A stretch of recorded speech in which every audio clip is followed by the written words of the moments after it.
ఆ రోజు ఐటీ మంత్రిని ఎట్లా ట్రోల్ చేశారో మనందరం చూసాం. 2019 నుంచి 24 మధ్యన ఒక ఐటీ మంత్రిని ఎట్లా ట్రోల్ చేశారో ప్రజలందరూ కూడా చూశారు. ఒక ప్రశ్న అడిగితే దానికి కోడి గుడ్డు గుడ్డు కోడి అన్నాడు. ఇప్పుడు ఆయనకి ఏ అర్హత ఉందండి? ఆయనకి అసలు డేటా సెంటర్ అంటే ఏంటో తెలుసా?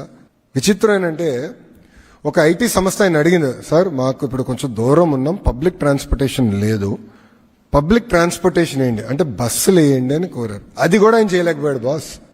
He could do that. 2 years వాళ్ళు అడిగితే అది చేయలేకపోయాడు ఆయన. మేము అధికారంలోకి వచ్చిన వెంటనే మొదటి నెలలో ఐటీ కంపెనీలు అందరితో నేను మీటింగ్ పెట్టుకుంటే వాళ్ళు అన్నారు, మిగతా అంతా మీరు చేయండి కానీ ముందర మాకు బస్సెస్ వేస్తే చాలంటే we did it. We did that.